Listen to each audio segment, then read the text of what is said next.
Fazbear's return is a FNAF fan game franchise that no one remembers. It went on from 2015 till 2021 and was developed by Scrubby. Over the course of 6 years, there were 12 games made. This included 5 mainline games, 3 spin-offs, and 4 remastered editions. And in this video, I'm going to be talking about all 12 of them. To start this off, I'm going to take you back to June of 2015. This is when the Return to Freddy's 4 was the most popular FNAF fan game, and GameJot was starting to become littered with Return to Freddy's fan games. And one of those fan games was Fazbear's Return. The game began development in May of 2015 and was originally going to be a Springtrap based fan game called Fazbear's Horror. However, though, this ended up getting cancelled and not much is known about it. Following the cancellation of Fazbear's Horror, one of Scrubby's friends, Mr. 199 Racer, sent him the decompiled files of the Return to Freddy's 3. Interestingly, Scrubby was actually friends with Tyler Ulstrom as one of the beta testers for the Return to Freddy's 4. I think it's really funny that the Return to Freddy's 1 is mostly just made up of reused assets from FNAF 1 and 2, and now have a FNAF fan game that's mostly made up of reused assets of the Return to Freddy's 3. Fazbear's Return was finally released on 18th of June 2015. The game takes place at Fazbear's Fright Reborn, which was recently rebuilt by Mike Schmidt after it burnt down in a fire. Similar to the Return to Freddy's 4, the news article at the start reveals information about the game's development. Now let's actually talk about the game itself. It's worse than the Return to Freddy's 1. Oh god, where do I start with this game? Let's talk about the visuals first.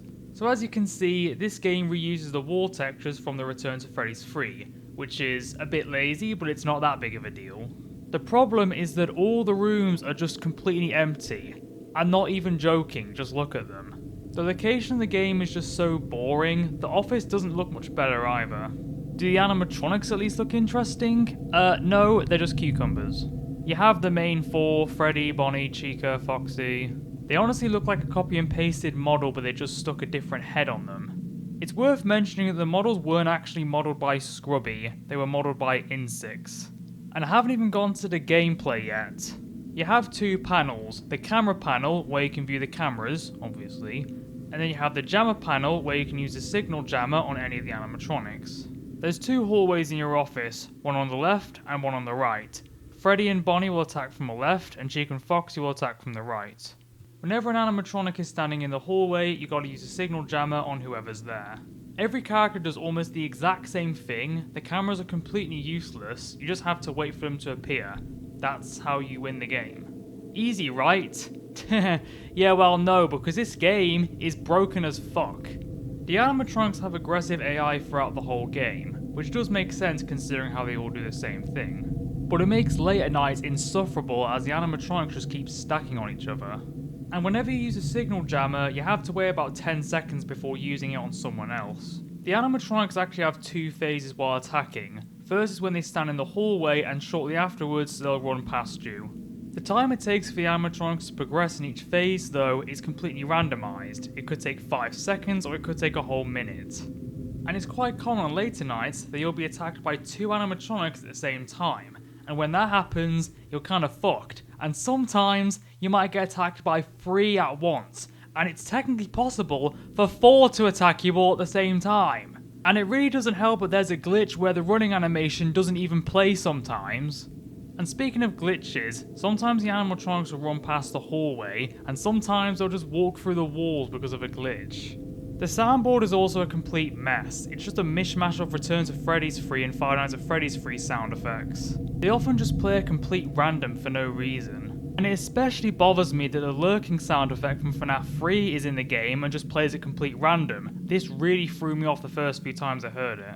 Before I continue any further, I just want to admit I didn't actually finish this game. I had to give up after night 4 because the game was becoming stupidly RNG based. Trust me, I really tried. I spent 3 hours on night 4 and the furthest I got to was 4 AM. The best strategy to use in this game is to look at the left the whole time and keep on using the signal jammer on Chica and Foxy, but when Freddy or Bonnie appears, start using the jammer on whoever's there.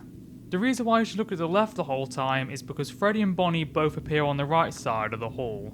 Whilst on the right hallway, Foxy appears on the left side and Chica appears on the right side. One side of the right hall will be obstructed by the jammer panel, so you can't look at them both at the same time. There's quite a few Easter eggs in the game. Writings can appear on your wall and the posters can change. Another Easter egg is where you hold LIME on the keyboard, you get jump scared by a colourless Fazbear. This was originally supposed to be a cheat code, but after Toonster Games, who's one of the beta testers, leaked the code, it got changed to a jump scare. Fazbear can also appear as a hallucination while looking at the right. His appearance is just Shadow Freddy from FNAF 3. I never encountered him, but apparently he can't actually kill you. The game also has rare eyeless screens, and they're actually really annoying. For starters, they're not even that rare. I encountered all of them multiple times, but what makes them really annoying is that whenever you get them, they crash your game. They each appear at different times. Freddy appears when starting up the game, Bonnie appears when starting up a night, and Foxy appears whenever you die. And the Chica eyeless screen, it's goddamn sadistic. You know when you get this one? When you reach 6 AM. And yeah, it crashes your game, and it erases all your progress from that night. This happened to me twice in a row on night 3, and I had to restart the night, even though I already beat it. Oh yeah, did I mention that the nights last 12 minutes in this game? Yeah, all of them. Your average FNAF fan game night will usually last around 6 to 8 minutes. Some of the really long ones though can last more than 9. But 12 fucking minutes! This has gotta be one of the longest FNAF fan game nights of all time. This game is a big bowl of broken shite. I'd rather eat Cocoa Pops than ever have to play this game again. Okay, all I've done so far is just rant about how bad this game is. Let's calm down a bit and talk about the lore. At the end of each night you get a minigame. Throughout most of the minigames you play as a grey guy named Fritz Smith. Fritz Smith is the janitor at Fazbear's Fright Reborn who goes around killing children behind everyone's back. The Night 1 and 3 minigame just have you going up to a child and killing them. The Night 2 minigame is basically just the same as one of the Return to Freddy's 4 minigames, where you go around the pizzeria looking for a child to kill. Because I never actually beat Night 4, I never got the Night 4 minigame, and I tried to find footage of the Night 4 minigame, and there doesn't seem to be any available on YouTube. If you have any footage of a Night 4 minigame, then please tell me about it in the comments. Luckily though, I was able to find footage of a Night 5 minigame, as one of the beta testers, PenguinShaw123, uploaded the video of them beating Night 5. I also want to give a shout out to First Light, who seems to be the only other person who's actually recorded himself beating the game. On the Night 5 minigame, you play as a red guy named Stan McRick. He's actually the night guard you've been playing as throughout the main nights. In this epic conclusion, you go up to Fritz Smith and put handcuffs on him. And that's it. After that, you get a news article that tells you that Fritz Smith was sentenced to 128 years in prison for killing 3 teenagers, and that Fazbear's Fright Reborn is being closed because of the incident. The news article also gives information on upcoming Fazbear's Return games. It announced that Fazbear's Return 2 is in development and will be 650 megabytes big, and will be released on December 25th, 2015. It was also revealed that Fazbear's Fucking Return was in development. However, though we heard nothing about this again after this announcement. It's also revealed that Scrubby hates Obama. As far as my knowledge goes, there isn't Night 6 and the game just ends after Night 5. Now I'd like to talk about the pre-alpha builds of Fazbear's Return. There were at least 10 pre-alpha builds made and 4 of them were released to the public. The alphas that were released were Alpha 5, Alpha 6, Alpha 7 and Alpha 10. Each of the alphas contain only one night. And I'm going to talk about all of them. Starting off with Alpha 5. The main menu looks very different, and instead of Overpowered playing in the background, it's a FNAF 3 Troll Edition music. The location is called Fazbear's Fright 2 instead of Fazbear's Fright Reborn. The news article at the start is very different, saying stuff like Five Nights at Freddy's 4 is out and Scott Cawthon confirms that he is done with FNAF, mixing with some political stuff like fiscal year of 2015, debt crisis, and President Barack Obama declares martial law. This is a Return to Freddy's fan game, alright. The office mostly looks the same as how it looked in the full version, the only difference being is that the Springtrap plushie on the desk as well as one of the posters are absent. The alpha doesn't support full screen and you can only play it in windowed mode. You can still scroll around the office even when looking at the camera. There's also no phone call in the game. The night only goes on for 6 minutes, which just makes me think why do they extend it to 12 minutes in the full version. The only animatronic is Freddy, who mostly just stays on the stage, occasionally appearing in your hallway. He can't kill you though, however. Most of the background noises aren't in the game, only having the ambience and the fan sound. The 6 AM is also different.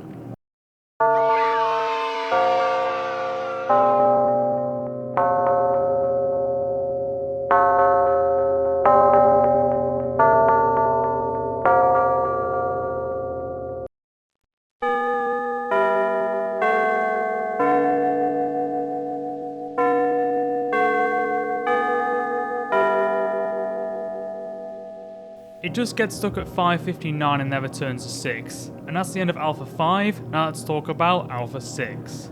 Alpha 6 is mostly the same as Alpha 5, with the only differences being there is now a Springtrap plushie on your desk.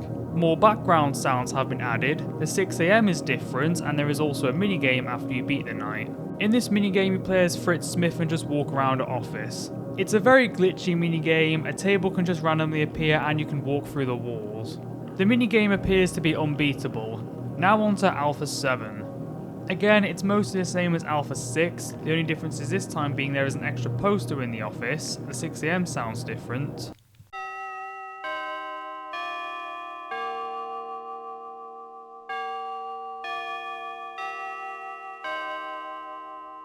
And the minigame is different, this time it's basically just a prototype of the Night 2 minigame. After you beat the minigame, the screen will just keep on glitching forever.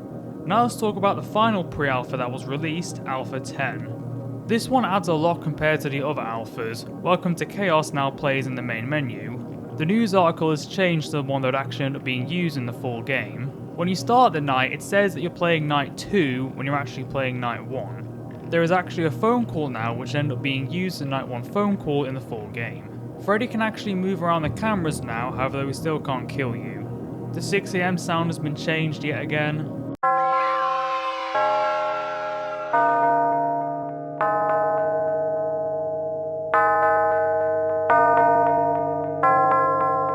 The minigame is the same as the one in Alpha 7. When you beat the minigame, the alpha just restarts.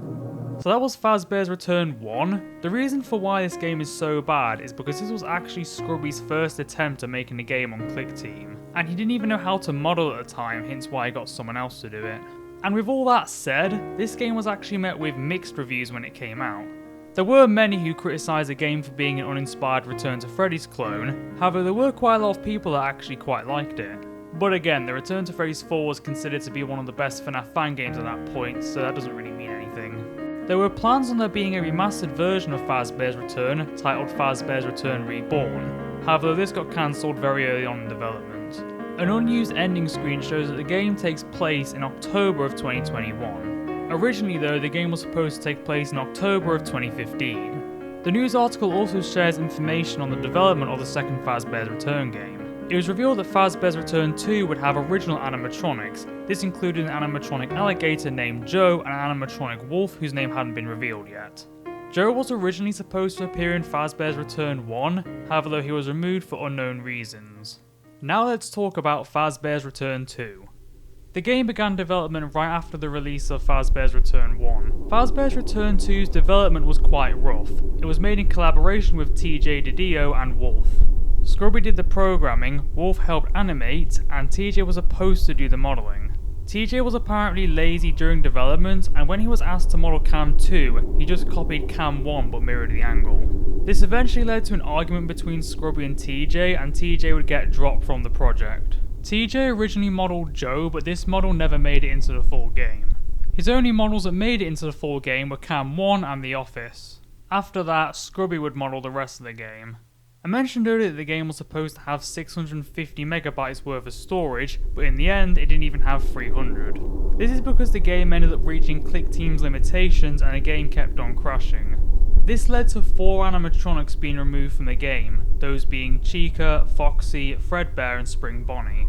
After a troubled development, the game would finally be released on the 16th of August 2015. It starts off by showing you a news article that informs you that an old hospital from the 1800s is being turned into a horror diner. A total of 15,000 people died in this hospital, causing it to get closed down in 1897. Its opening is a horror attraction due to an urban myth that the hospital was haunted. The article also tells you information about the game's development. It's mentioned that Tyler Ahlstrom was not happy about the wall textures in the Return to Freddy's 3 being used in Fazbear's Return 1, with his response being, "I'm going to send Lockjaw to Limatron's house and have him rape him." Bruh. Bro basically pirated FNAF 1 and 2 and now is saying he's going to rape someone because they used his wall textures. Add that to the list of dumb things Tyler Ahlstrom has done. Fazbear's Return 2 also takes place 30 years after the events of the first game, meaning it takes place in a distant future of 2051. Fazbear's Return 2 is a big improvement over its predecessor. It's still not very good though. On the left side of the office there is a hallway where the animatronics will run past. While an animatronic is running past the hallway, you have to be staring at them or otherwise you are dead. If they attack whilst you're looking at the cameras, you won't have enough time to turn to the hallway. So whenever an animatronic is in cam 6 or cam 11, you gotta look at the hallway. However though, you can't look at the hallway for too long as your insanity will increase, and if that gets too high, then you pass out. Considering how this game came out in 2015, that's actually quite a unique mechanism. Unfortunately though, it falls flat in execution. Very much like the first game, all the animatronics AI is randomized. Sometimes you can spend ages waiting for the animatronics to run past and your insanity will get really high. And your insanity can't decrease, so if you spend too much time waiting for the animatronics, then you're dead. I understand that if the animatronics attacked quicker or if your insanity did decrease over time, this game would be too easy. And that's a problem with every animatronic doing the same thing. Most of the time, in order for the game to be challenging, it has to be luck based. One thing that did surprise me about this game though is how smoothly it runs. Like, I don't think there's any bugs in this game at all. And that's actually really impressive considering how most 2015 FNAF fan games are full of bugs. I do like the game's location and especially the office a lot. When you're on the right side, it feels really claustrophobic. The hallway is really creepy as well. It just looks so dark and you do definitely get the feeling that something could be hiding in there. In fact, the reason why your insanity goes up when looking at the hallway is because people start to go mental when looking at it. This is confirmed by the phone guy. Which, speaking of the phone guy in this game is voiced by Scrubby himself and his acting is, not great. But I will admit, this does lead to some pretty funny moments. This hospital is very old and a lot of people died in here because of disease. Well, I can also tell you for a fact this place is very haunted, so keep an eye out for things. But anyway, oh, and you might also hear things, but yeah. But anyway, basically what happened was some guy dressed in a suit, we believe it was the dragon, and grabbed a machete and kind of stabbed the children in a back room, but yeah, it was a long time ago. Now let's talk about the animatronics, starting off with their designs. They're not very good.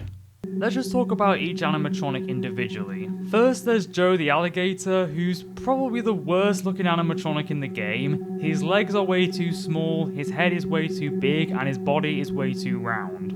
There's quite a few other original animatronics. There's Toxic the wolf, who looks better than Joe, but is still too round and just looks goofy. Wait a second. This game has an animatronic alligator and an animatronic wolf. Oh my god, Scrubby predicted security breach. Then there's Vasco the dragon, who probably has the best design in the game. He definitely looks the most intimidating, but is still just too bulky. Then there's Baylor the spider, who is definitely an interesting idea for an animatronic, but is just a complete mess. Some of the original FNAF animatronics return, such as Freddy, who... why are his limbs so small? There's also Bonnie, who, again, just looks really bulky. I think there might be a bug with Bonnie's AI though, as I beat all 8 nights and I never saw Bonnie once. Oh yeah, there's 8 nights in this game. As terrible as these models look though, you got to remember that Scrubby didn't even know how to model when the game began development. So considering how these are some of Scrubby's first character models, they don't actually look that bad. I would talk about what each animatronic does in the game, but like I said before though, all the animatronics do pretty much the same thing, the only difference being they attack from different cameras, which doesn't even make that much of a difference. What is pretty cool though is that Joe can sometimes talk to you. Your soul is mine forever. Do with as I will. I own you. The animatronics actually having voice acting was quite unusual when this game came out. I actually do like the demonic voice, I think it elevates attention. In fact, I just really like the soundboard, and what makes them better is that I'm pretty sure most of them are original sounds.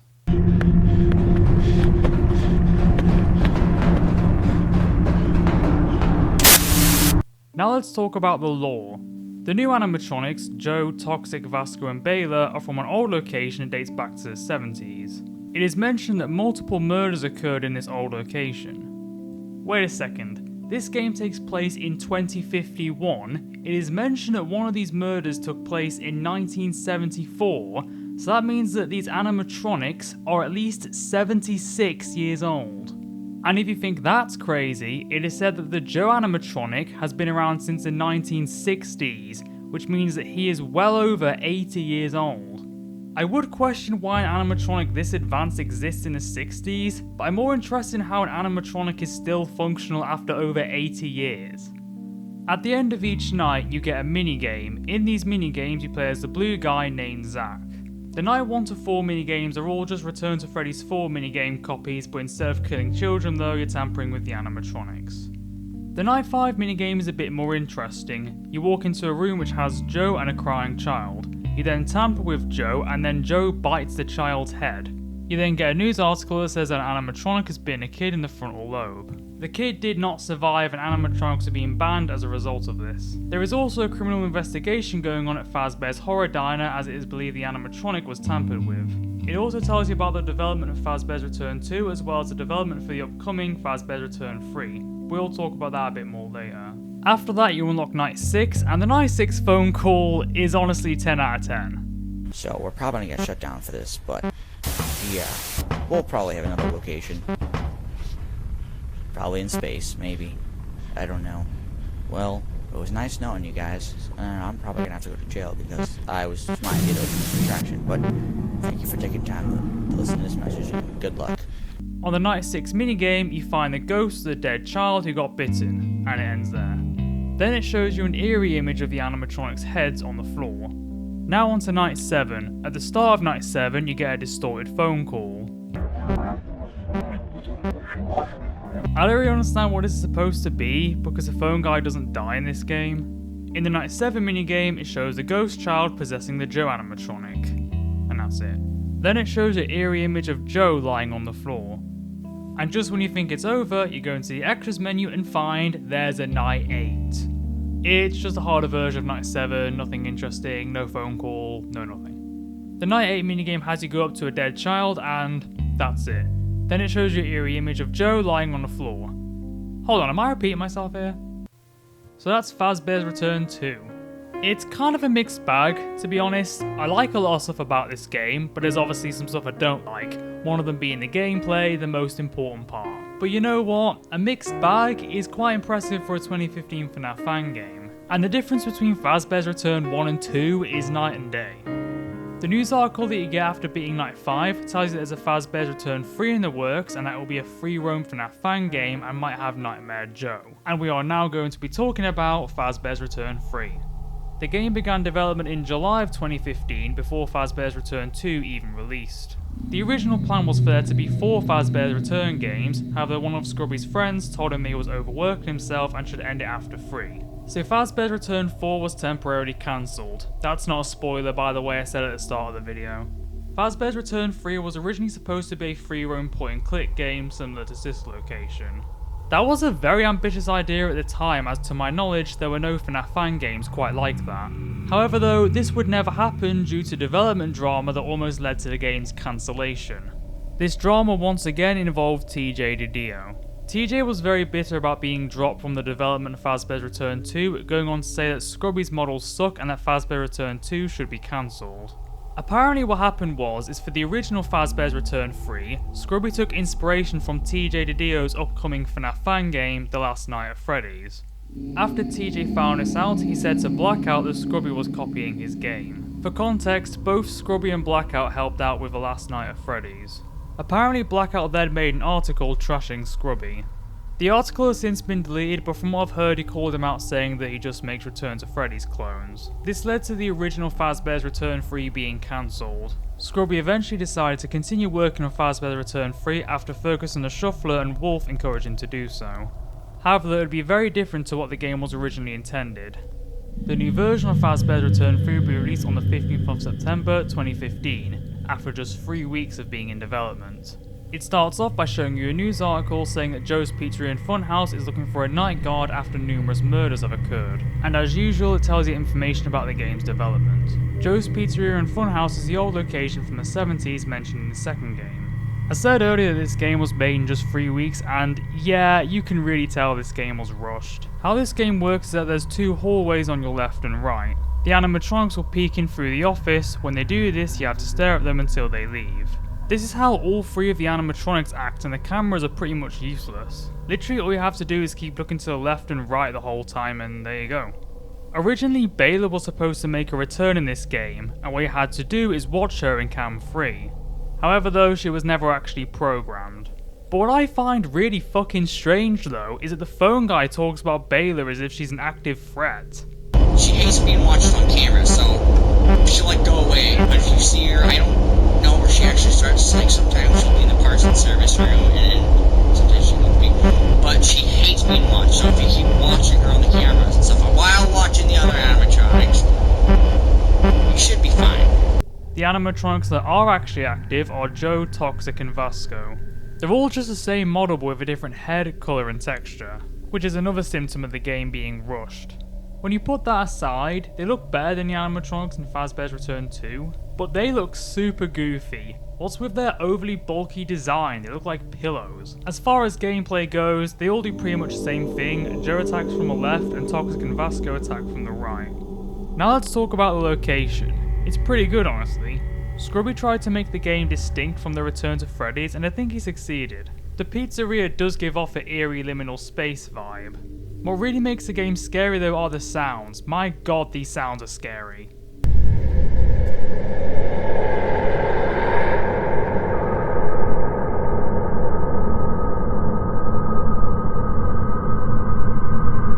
Sadly though, the boring gameplay holds the game back from being truly horrifying.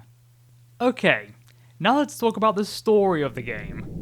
In most FNAF fan games, as well as actual FNAF itself, the reason why the animatronics are trying to kill you is because they're either haunted or they're trying to stuff you into an animatronic suit. Here though, the animatronics are trying to eat you, and the phone guy, voiced by Ricky G, doesn't even try to hide this. Concerning your safety, the only real risk to you as a nightman, or night guard, if they see you, they will most likely kill you and have a nice lunch and eat you up.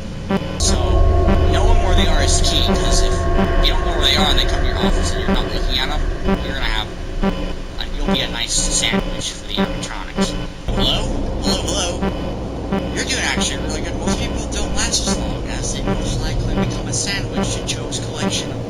So that's why there's been so many murders, because the animatronics just go around eating people.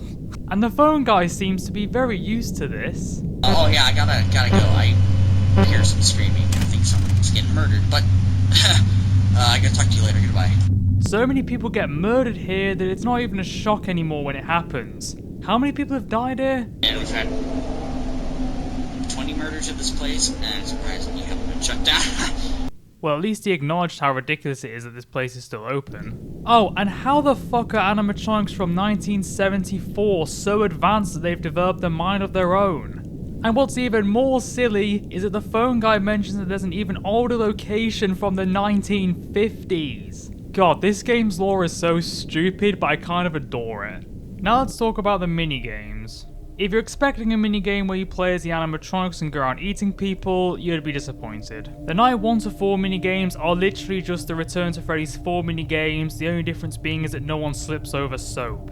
You play as Zack, same character that you play as in the Fazbear's Return 2 minigames, and you just go around killing children. Yeah, I guess it's not just the animatronics killing people. In the Night 5 minigame, you stuff 3 dead kids into the animatronic suits. Then you get a FNAF 2S cutscene where you're inside the Joe animatronic. And then you get the bad ending. Yep, that's right, there's multiple endings to this game. So how did you get the good ending? We'll get back to that later. On night 6, you get another epic phone call. We're scheduled to do one more thing tomorrow. We're not shutting down our birthday. We're going to have an investigation by the FBI. Why are they still open when an FBI investigation is scheduled? And how has it taken 24 deaths for an FBI investigation to be called? The Night 6 minigame has you go up to a ghost child. and then it ends. Then you get another cutscene which is the same as the Night 5 cutscene, but this time Toxic and Vasco are looking in different directions.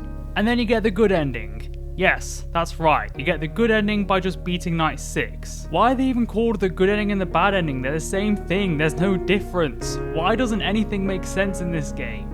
After you beat Night 6, you unlock Night 7. At the start of Night 7, you get a distorted phone call.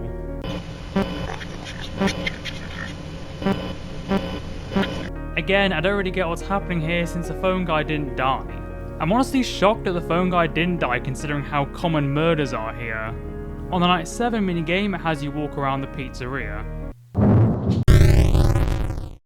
That's it! And you guessed it, it shows you another cutscene, but this time Toxic and Vasco are staring right at you. Then the game does the 5 Golden Nights at Freddy's and gives you the best ending. Why are there 3 different endings when all you have to do is just progress further in the game? And that's the end of Fazbear's Return 3. It's definitely a so bad it's good kind of game because of how ridiculous a lot of it is. But if we're being serious, it's pretty damn bad. While it is quite original for a 2015 FNAF fan game, it's just so boring. It's literally a look left to right simulator. Scrubby would later go on to say that he is not proud of how the game turned out, calling it a disastrous mess. Towards the end of the development of Fazbear's Return 3, Scrubby changed his mind about cancelling Fazbear's Return 4, and that's what we're going to be talking about next. Unlike the previous 2 games, Fazbear's Return 4's development actually went really smoothly. It was once again made in collaboration with Wolf and TJ Didio. That's right, TJ Didio worked on this game and managed to not cause any drama.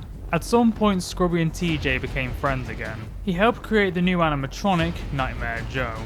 Nightmare Joe was considered to appear in Fazbear's Return 3, but that idea got scrapped. Fazbear's Return 4 was released on the 21st of November 2015. You get a news article saying that an old restaurant, Joe and Toxic's Diner, is being turned into Joe's Nightmare attraction. Joe and Toxic's Diner is the very first location from the 50s that was mentioned in Fazbear's Return 3.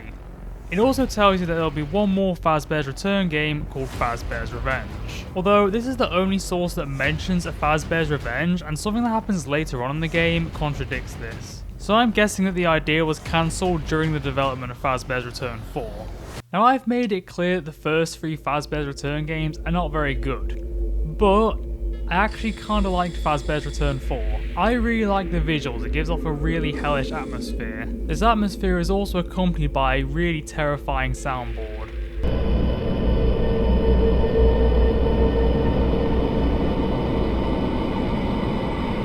Like in Fazbear's Return 2, Joe will sometimes talk to you in a demonic voice.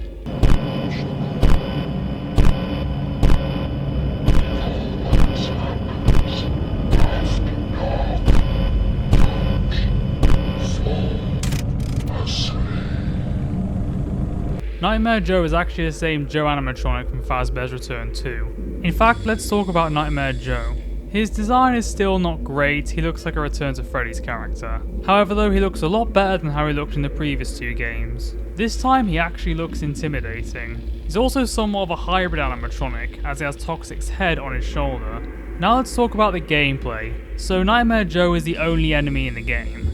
He can attack you from either the hallway or the vents. Whenever you check the hallway, you have to listen out for robotic sounds. If you don't hear them, then you have to shine your light. If you do however hear robotic sounds, you have to press a signal jammer. Whenever you use a signal jammer though, you have to wait about 10 seconds before using it again. Your flashlight also has limited battery, but I never even came close to running out though.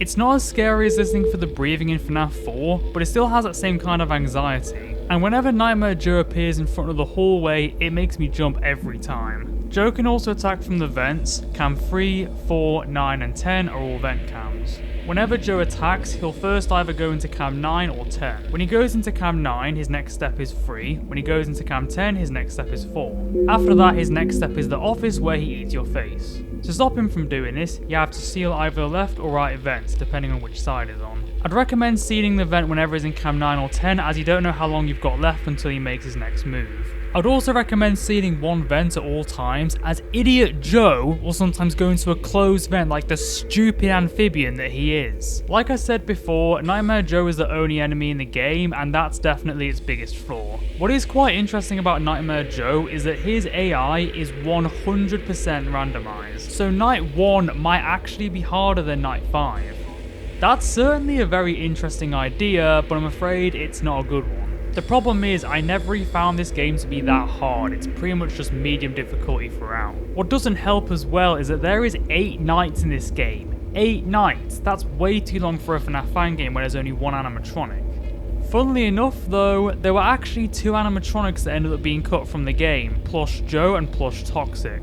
It's unknown what they would have done nor why they were removed. Which is unfortunate because I think this game would have been a lot better if they added more enemies later on. But again, I don't actually know what they would have done or why they're removed, so I don't know, maybe they're removed because it would have made the game worse. Despite this though, Plush Joe and Plush Toxic did make appearances as harmless Easter eggs. There is quite a few obvious Easter eggs such as a skull, a bucket, an axe, and a very gruesome one is a hanging man. Now let's talk about the minigames. They're once again just Return to Freddy's 4 minigame copies. You just play as Zack and go around killing children again. What is interesting about these minigames though is that they take place in the 1950s, 100 years before the events of Fazbear's Return 4. This is evident by the fact that it shows Golden Spring Joe and Golden Spring Toxic, who are the original animatronics from 1951. Apparently they both actually make appearances in the game as harmless Easter eggs, however though I never encountered them. The Night 1 to 4 minigame just has you play as Zack, going around killing children. Wait, hold on a second. You play as Zack in Fazbear's Return 2, which takes place in 2051. And you play as him in a Fazbear's Return 4 minigames, which take place in the 1950s. Zack is shown to be an adult at this point, so that means in Fazbear's Return 2, he is at least 120 years old, but could very well be something like 140. So Zack is not only the oldest human being to ever live, he's also still committed to being a serial killer. The Night 5 minigame is once again a bit different. It has Zack stuff a child into the Golden Spring Joe suit. You then get a check which reveals that this game takes place in July of 2057, so the Nightmare Joe animatronic is well over 90 years old now. It's also revealed that you play as Stan McRick, the same guy who you play as in Fazbear's Return 1. After that, you unlock Night 6. In the Night 6 minigame, you stuff a child into the Golden Spring Toxic suit. After that, it tells you great job while playing a music box rendition of Pompeii by Bastille. Now on to Night 7. You get a distorted phone call yet again, even though the phone guy doesn't die. When you beat Night 7, the game pulls a FNAF 4 on you and shows you a chest that you can't open. Unlike FNAF 4, however though, the chest actually does open when you beat Night 8. When it opens, you get a message from Scrubby. Thank you. Thank you guys for everything you've given me. This phone call isn't actually part of the lore. It's nothing. Originally what I was gonna do, and if you open the chest, or if you decompile the game, played it legitimately, or rip the sounds and textures. Yeah, there's a nice lovely image waiting for you to do that if you do that, but originally the chest was going to have the entire lore of the series, but because of decompilers, I changed my stance on decompiling, but yeah. It was going to but I didn't want the story getting leaked really quickly, so I just left it in the minigames for people to find out. And there will not be Fazbear's Return 5. I did think about it. I was being legitimately serious. If it hypothetically were to happen, I already know what would happen. I know how it would work. I know how it would play. But yeah. Yeah, but thank you guys so much for everything you've done. When I made the first game, I really thought it was only going to get about 20 followers or so, but I was proved wrong, and it got up to until I released it, got up to 100 followers, and now it's almost at 2,000 downloads now, which is not very much, but that's quite a bit to me because I used to make games in a little engine called Exploder. Yeah, it's a crap engine, but I used to make physics in game engines. So I can't substitute Gokis or something like that, or Gokifist or something like that. I don't remember what it was called. I still once in a while go in that place and talk to friends. But almost went insane making FR4. I had a lot of fun making it though. I had to redo the Night Ranger's AI like 6 or 7 times. But yeah. But thank you so much for everything you guys have given me. I'm actually a little bit sad that this series is coming to an end. Now, regarding the Reborn, I might just give it to TJ. Because I really don't have the sanity to make another game. Because just FR4 drove me to insanity. It legitimately, it killed my sanity. So, yeah.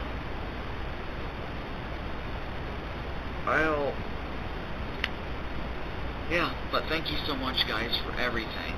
And I will see you in my next episode. So that was Fazbear's Return 4. It's far from being a great game, but it's definitely the best in the series so far. And as far as 2015 FNAF fan games go, this still holds up. And considering how this was supposed to be the final chapter, I would say it definitely went out with a bang. Although, it wasn't the end, because Fazbear's Return 5 was made. Scrubby did make it pretty clear at the end of Fazbear's Return 4 that he wasn't making another one. Well, how come he did then? Was it because Fazbear's Return 4 was met with negative reviews? No, most people that played it really liked it. Was it because one of Scrubby's friends encouraged him to make another one? Not really. Was it because people didn't like Nightmare Joe's jump scare? The reason was even more petty than that. TJ said that Scrubby's games were shit, which motivated him to make another game to prove him wrong. Yep, that's it, that's the reason why. If TJ just kept that criticism to himself, then it might have ended at 4. Fazbear's Return 5 began development about a week after the release of Fazbear's Return 4. The game was a big collaboration. FNAF fan game developers who worked on the game were Mew Marissa, Nitru, Wolf, Owntrick, Stephen Mata, Sonday, Epic Dark Selby 94, and TJ Didio. Not only was Fazbear's Return 5 in development, but there were also 2 more Fazbear's Return games that were planned. Scrubby decided that he wasn't happy with the story of the first 4 Fazbear's Return games and wanted to redo it. So Fazbear's Return 5 is not canon to the first 4 games. Fazbear's Return 5 was released on the 5th of February 2016. The game opens with a cutscene where you're sat at home watching a commercial for Joe and Toxic's Diner. On the calendar it says that the game takes place in July of 1956. So walking animatronics with a mind of their own in the 1950s is still very much canon. You then pull up a news article that says Joe and Toxic's Diner is reopening with new animatronics. It closed the previous year due to multiple murders.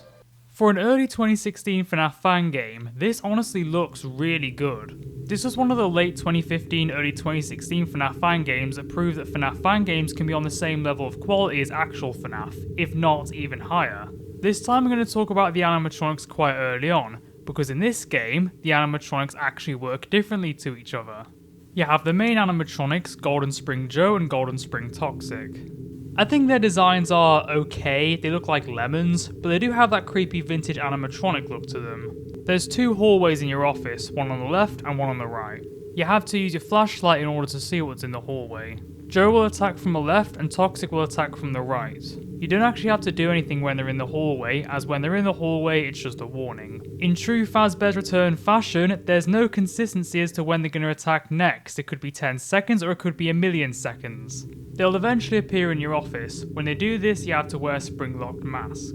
You can't wear the mask for too long, and I'll allow the phone guy to explain why. And if they were to go off the spring locks, but they would probably get tangled by your hair, and when they snap, it would puncture your skull into your brain and you'd bleed out and die. A big issue I have with the mask though are the controls. My god, these controls are terrible. This game has hover controls for the camera and the mask and they are so unresponsive. So someone might attack you and the mask just won't work, which will get you fucked. Oh, and not only is the time it takes for the animatronics to progress in stages inconsistent, but the time it takes for the animatronics to actually kill you if you fail to put on the mask is also inconsistent. Take a look at this.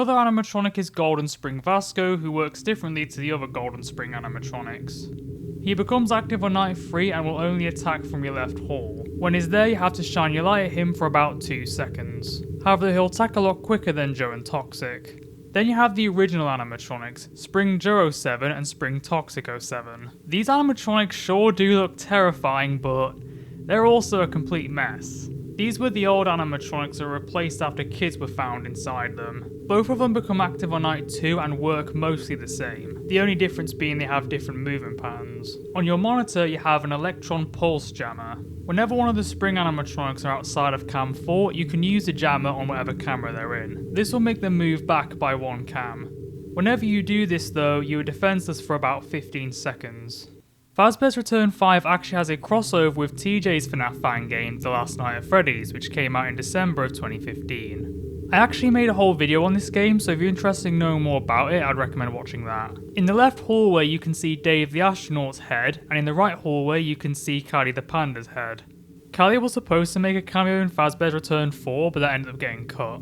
Oh, and by the way, these aren't just Easter eggs. The Last Night at Freddy's is actually canon to Fazbear's Return 5. Callie is mentioned by the phone guy. And also, fun fact, we were actually going to have a panda animatronic named Callie, but the idea was scrapped due to funding issues. He also mentions a place called Dave and Charlie's, Charlie being another Last Night at Freddy's character. I'm actually going to go to this place called Dave and Charlie's Inn and see how good it is. It has animatronics, so this should be interesting. There's quite a few other Easter eggs in the game, such as a Spring Joe toy, a It's balloon, and a Shadow Joe. There's also these secret death minigames, which we'll talk about more later. Now let's talk about the 3D minigames. Yes, this game has 3D minigames. You get these minigames at the end of night 1 to 5. You play as Golden Spring Joe and go around giving children gifts. Sure, nothing really that interesting happens in these minigames, but having a 3D minigame was quite ambitious for the time. The Night 5 minigame is a bit different, it has you following Shadow Joe. Towards the end of the minigame, Shadow Joe will turn into a kid. Then you go into the parts and service room to find that the kid has been murdered. Now let's talk about the story of this game. The Night 2 phone call reveals that the name of the character you're playing as is Rick. Hey, Rick, But he's not very important. Zach makes a return in this game and develops him more as a character through the phone calls and minigames. He works as a janitor at Joe and Toxic's diner. He used to work as a night guard, but during his last shift he got impaled by Golden Spring Vasco. Our first night guard was actually attacked by the dragon animatronic known as Spring Vasco on night 3 on his term.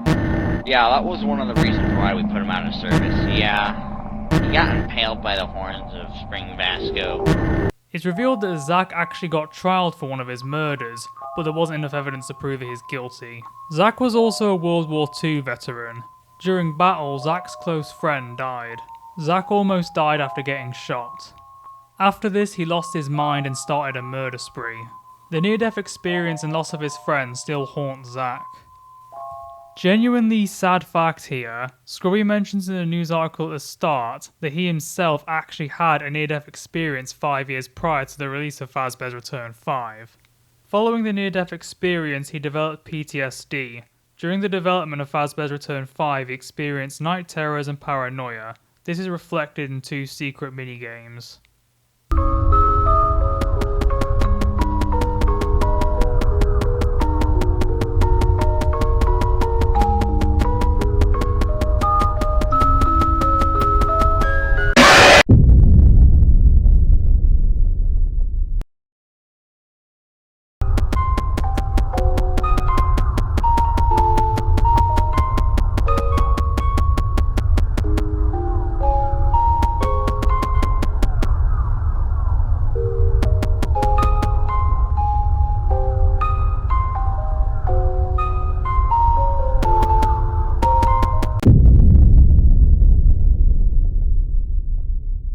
The other secret minigame that I haven't shown yet is where you play as Golden Spring Toxic and give a child a gift. In the Night 4 phone call, the phone guy tells you that they found a dead child. He also threatens to sue you if you tell anyone because of a non-disclosure agreement. When you sign up for this job, you also agree to a non-disclosure agreement, which it too was in fine print and when you signed in the job application. So you're not allowed to tell anyone about this. If the NDA is broken, we own the legal right to sue. We will take necessary legal action if needed, if information is leaked to the public, we do have high-class lawyers, and if the NDAs are broken, we will sue and take you to court. In the Night 5 phone call, the phone guy says that Zach is once again a murder suspect. I've already told you what happens when you beat Night 5, so instead I'm just going to show you the game's unique 6 AM screen.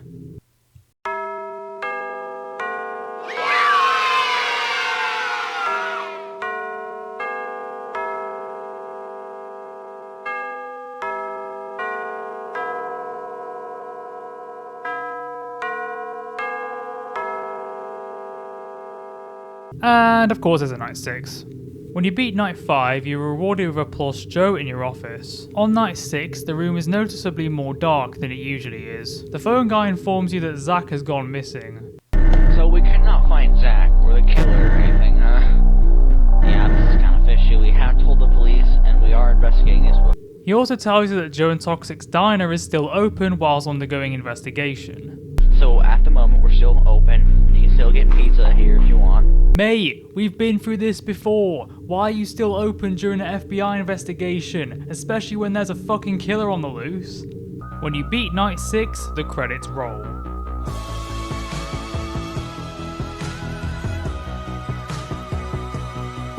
Hold on, stop the music. There's still 2 more nights left. Yes, there is a Night 8 once again. After you beat Night 6, you're rewarded with a Golden Spring Toxic plush. There's no phone call on Night 7, even though it says mute call. Anyway, Night 7 is really hard. It's so RNG based. If you get attacked by Vasco whilst using the Pulse Jammer, you're dead. If you get attacked by 2 Spring animatronics at the same time, you're dead. If the game glitches out, you're dead. So much can go wrong here. I initially gave up on Night 7 as it was becoming way too luck based, but I later decided to give it another go and I did it. The key to beating Night 7 is first off, only check cam 1 and 2, also only check the left hall. The only reason you really need to check the hall is because of Vasco and he only attacks from the left. One good thing about this game is that you can actually see multiple animatronics in the same room. Even if you do this strategy, the night is still very hard, but it's the best I could think of. Night 8 however though, I'm sorry, I draw the line at all max mode. I gave it a few attempts and it's basically just Night 7 on crack cocaine. I'd like to give a shout out to Iskandrix, I hope I'm saying that right, for actually recording a video of himself beating Night 8. And nothing interesting happens when you beat Night 8, you just get a 4th star. The last thing I want to talk about is Nightmare Mode, which is unlocked by beating Night 7. It contains 2 minigames, Nightmare Toxic and Nightmare Vasco. Both are endless minigames where you have to stop the titular animatronic from getting you. Nightmare Toxic takes place in a parts and service room. Nightmare Toxic will either attack from in front of you or behind you. When he attacks, you have to scare him away by looking at him. Nightmare Vasco takes place in a FNAF 4-like bedroom. Nightmare Vasco will attack you from either the left, right, or in the closet. When you see him, you just have to stare at him until he goes away, same with Nightmare Toxic. I don't really have much of an opinion on these minigames. They are pretty scary, even though the sounds are ripped from the Return to Freddy's 5. I might as well talk about the Nightmare animatronics designs. Honestly, I like them. They're very detailed and the bulky designs actually work in their favour. It's just a shame that they're barely in the game, as I think it would have been cool to have seen more of them. So that's the end of Fazbear's Return 5. It's not aged the best, but I still think it holds up as a decent game. But honestly, for the time, I think this game was great and deserved more attention. And out of the main 5 Fazbear's Return games, I would say this is definitely the best one. So the whole point of this game was so that Scrubby could prove to TJ that he can make a good game. And did it succeed? Yeah, it did. Fazbear's Return 5 was actually the last original Fazbear's Return game to be called Fazbear's Return, as the next game in this series was called The Sea Shifter Austins. Try saying that 5 times fast. The Sea Shifter Austins is an official spin-off of Fazbear's Return. It began development in February of 2016. It was made in collaboration with Steven Mater and Own Trick. The game has a new cast of characters: Austin the T-Rex, Hallie the Cheetah, Gage the Lion, and Wyatt the Polar Bear. The game was originally going to be called The Night Shift at Austin's and was apparently going to be very different to how the game ended up being. The game was originally supposed to have 8 animatronics. The cut animatronics were a turtle, a sea lion and a giraffe. It's unknown what the other animatronic was. I wasn't able to find any images of what these animatronics would have looked like, so I'm assuming the models of them were never made. The reason why these animatronics were cut is because Scrubby realised that he would have to model their camera position over 100 times, so it ended up being cut down to just 4 animatronics. The Sea Shift at Austin's was released on the 26th of April 2016. Unlike the previous 5 games, Sea Shift at Austin's doesn't start off with a news article, it starts off with a minigame. But we'll talk more about the minigames later. The game takes place in 1993. Austin's Pizza closed in 1991 because of multiple murders. Sound familiar? Austin's Pizza is now reopening and will be located on the Coast Paradise ship. That's right, this game takes place on a boat, and this was 2 years before Five Nights with Max Night 3. The best part about this game has got to be how it looks. I really like the setting of this game. It has the same haunted horror attraction feel that FNAF 3 has. And the animatronics actually look really good this time. Sadly though, it all falls flat in the gameplay. On the camera map, there's many doors scattered around. You can close these doors to push back the animatronics. You can only close one door at a time though. The dark grey bits are places that are not visible in the cameras. In the office, you have a hallway and a vent. Before the animatronics can attack from the hallway, they'll appear in cam 1. Once they're in the hallway, you're dead, so whenever you see an animatronic in cam 1, you gotta seal it. You have 2 levers, one on your left, one on your right. When you see an animatronic in the vent, you have to pull a lever on your right. I don't understand the point of the lever on your left, it seems useless.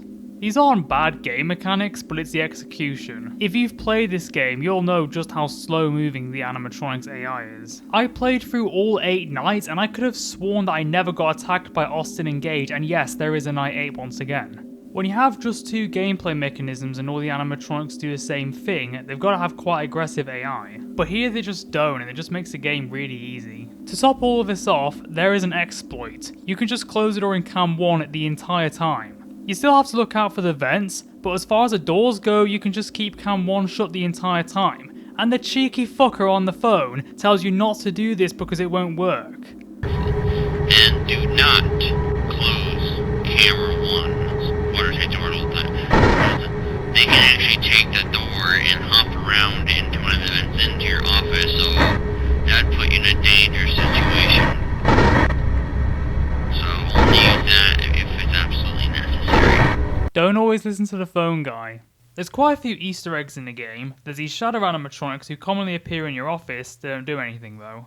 Also, Sparky the dog and Lily the cat from Stephen Mate now cancelled FNAF fan game. The Night Shift at Sparky's rebuilt, make cameos in the game. The nights actually go on till 7 AM instead of 6.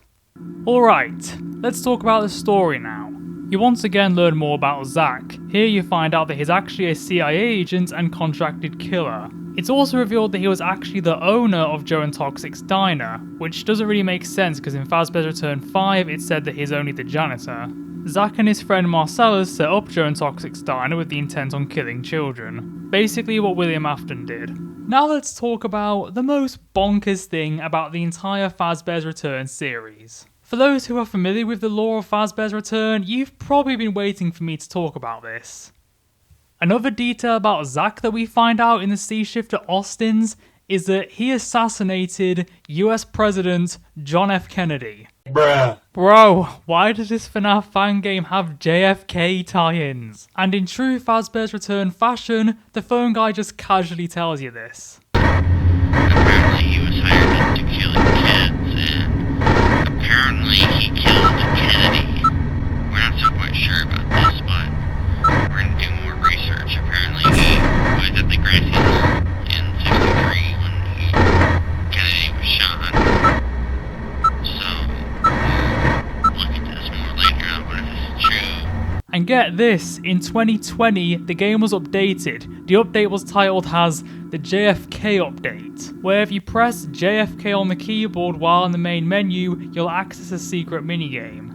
Unfortunately though, this minigame later got removed and there doesn't seem to be any footage of it. However, there is a screenshot uploaded onto GameJob by Artyom Silyanov. Moving on from the JFK stuff, at the start of each night you get a minigame. In these minigames you play as a kid named Alex who is following Zach around. Alex believes that Zach murdered some children and is trying to find out more. In the night 1 to 4 minigames, Zach keeps on warning Alex to leave him. Alex continues to ignore Zach's warnings. Then in the night 5 minigame, Zach pulls out a gun and fatally shoots Alex. It then transitions to a scene which shows 6 dead kids alongside a text that says "Wake up." Before I tell you about the night 6 and 7 minigames, I'd like to go over some of the secret death minigames which you can also access in the extras menu. This is so that I can connect the lore together. One of the minigames shows that Zach has a remote control and can control the animatronics. There's also text that reads, "Corruption, corruption, only leads to death and suffering." Scrubby has actually confirmed that the lore of the Sea Shifter Austins was a commentary on corruption. This is shown by how Zach can just get away with all of his horrible crimes and kill anyone who tries to stop him. Another minigame is text that reads, "Driven to insanity and scared to death, he regrets everything." This is another kid that Zach killed for trying to find out the truth. He forces the kid into the Austin animatronic and kills him. Another secret minigame shows that Zach has been going on a rampage, killing people and stuffing them into animatronics. Another minigame shows an incident where Zach killed 3 children. There's still 2 secret minigames that I haven't yet covered, but before I talk about them, I'd like to talk about the Night 6 and Night 7 minigames. In the Night 6 minigame, it shows that one of the dead kids has turned into a ghost, with text that reads, "You're waking up."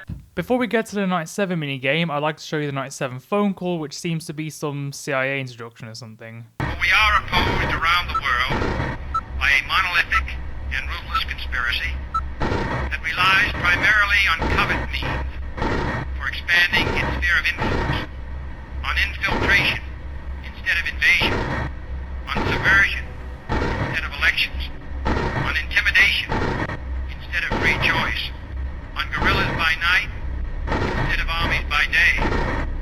It is a system which has conscripted vast human and material resources into the building of a tightly knit, highly efficient machine that combines military, diplomatic, intelligence, economic, scientific, and political operations. Its preparations are concealed, not published. Its mistakes are buried, not headlined. Its dissenters are silenced, not praised. No expenditure is questioned, no rumor is printed, no secret is revealed. In the Night 7 minigame, all 6 of the kids rise from the dead and kill Zach.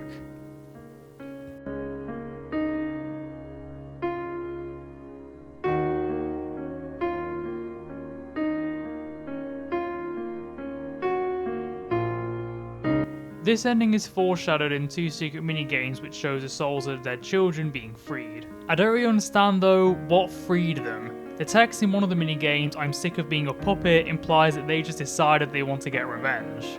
But I don't know what's enabled them to do this though. I mean, 6 of them have died, so it's not like they could have just done this from the start. I don't know, it doesn't really make much sense. But to be fair, I am questioning a FNAF fan game where the William Afton equivalent killed JFK, so maybe I should just shut up.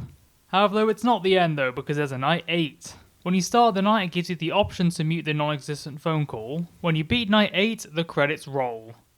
And that's the end of the Sea Shifter Austins. This game excels in many ways. It has a lot of interesting ideas, it has great graphics, but the gameplay is just rubbish. It's kind of a shame though, because this game had a lot of potential. But like I said before, the gameplay is the most important part of a game, so if the gameplay is bad, then the game's pretty much bad. Luckily though, the Sea Shifter Austins would get another chance, as the next Fazbear's Return game was called the Sea Shifter Austins 2. The game began development right after the release of the Sea Shifter Austins 1. I'm just going to quickly recap how long each Fazbear's Return game spent in development. Fazbear's Return 1 spent 1 month, Fazbear's Return 2 spent 2 months, Fazbear's Return 3 spent just 3 weeks, Fazbear's Return 4 spent 2 months, Fazbear's Return 5 spent nearly 3 months, the first Sea Shifter Austins game spent 2 months, Sea Shifter Austins 2 spent nearly 5 months in development. The Sea Shifter Austins 2 was supposed to be modelled by Stephen Mater, who also modelled the first Sea Shift game.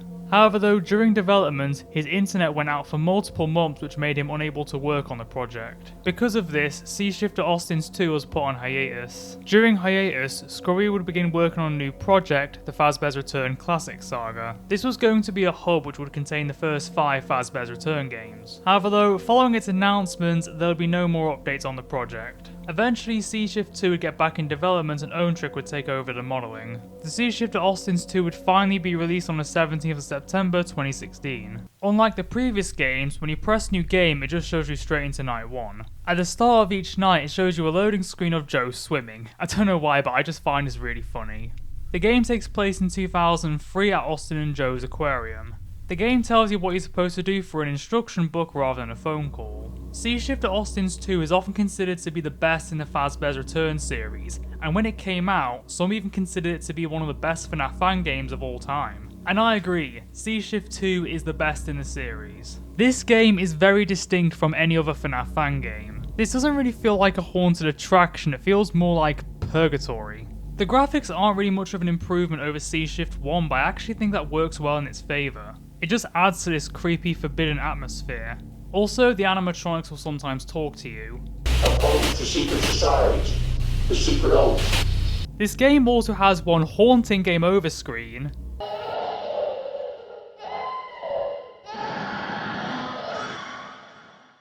Now let's talk about the gameplay. Oh boy, where do I start? The cameras work quite differently. This time you have arrows to navigate around the camera panel. I'm not sure why these are here, but I wouldn't be surprised if it will stop the game from reaching ClickTeam's limitations, as the game already has over a gigabyte of storage. There's actually 2 rooms you can go into. You've got the main office where you have the cameras, and on your left there is another room that you can go into. Before I continue any further, I think it's important to mention that the camera panel is mirrored. So when an animatronic is on the right side of the camera, it's actually on your left and vice versa. You have 3 mechanisms of dealing with the animatronics. You have the flare, the fog, and the UV flash. Before I talk more in detail about the mechanisms, I'd like to talk about the animatronics. The cast of Sea Shift 1 return Austin, Hallie, Gage, and Wyatt, as well as the original Fazbear's Return characters making a return, Joe, Toxic, Vasco, and Baylor. I guess you could say these characters made a Fazbear's Return. Actually, speaking of that, isn't it kind of funny that this series is called Fazbear's Return and the titular character, Freddy Fazbear, is only in 2 games?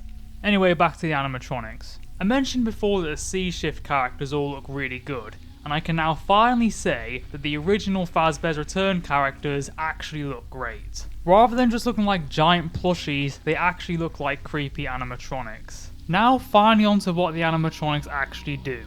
One of the mechanisms is a UV flash, which you can use on Hallie, Gage, and Wyatt. If you use the UV flash on them in the camera, it'll send them back 1 room. You can only use the UV flash 12 times each night.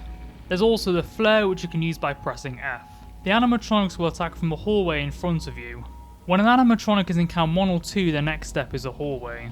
Whenever you see an animatronic in either of these cameras, keep an eye on them. When they leave, use the flare. The flare works on all the animatronics and you can use it 17 times each night. And then there's a fog trap, which you can use on Joe, Toxic, and Vasco. To trigger a fog trap, you have to go into the room on your left. Then you gotta go onto the panel and decide which room you want to fog. The fog panel map is mirrored to the camera map. If you fog a room with the animatronics in, it'll send them back 1 room. The fog will temporarily obstruct the view of the camera that you use it in. You can only use a fog 12 times each night. Austin is the only enemy where you have to use a flare. Here I would usually go into what the ideal strategy is to beat in the game. But here though, I think you can just make up your own strategy and it might end up working well. The only thing that I will say is don't just completely rely on flares. If you just use the flares on everyone, you'll probably run out, and that's not a good thing because if you run out of flares, there's no way to stop Austin. Another thing I really like about this game is how it progresses. On night 1, all the Sea Shifter Austin's 1 characters are active. Each night after that, a Fazbear's Return character will become active. On night 2 it's Joe, on night 3 it's Toxic, and on night 4 it's Vasco. And on night 5 and 6, the Sea Shift characters besides Austin become inactive. Now, Sea Shifter Austin's 2 is still far from a perfect game and has plenty of flaws. One gameplay mechanism that I haven't mentioned is that if you go into the left room, you can actually hide under the water. If you stay in the water for too long, you'll drown. I'll give them this is a very creative mechanism. The problem is though, I never actually needed to hide under the water. According to the book, if you hear strange noises in the left room, you're supposed to hide in the water. Now you hear plenty of strange noises throughout the game, so it's not very distinct. Regardless though, I still never felt the need to go into the water and it still beat all 8 nights. And yes, there is a night 8. I've also not talked about Bailey yet, and that's because I never had to deal with her. I had the same issue in Fazbear's Return 3, but Scrubby did confirm that Baylor was never actually programmed in that game. He never said that Baylor wasn't programmed in Sea Shift 2, so I assume that she is actually in the game. Regardless though, I had no trouble beating the later nights and I never had to deal with Baylor, so she isn't a very well made enemy.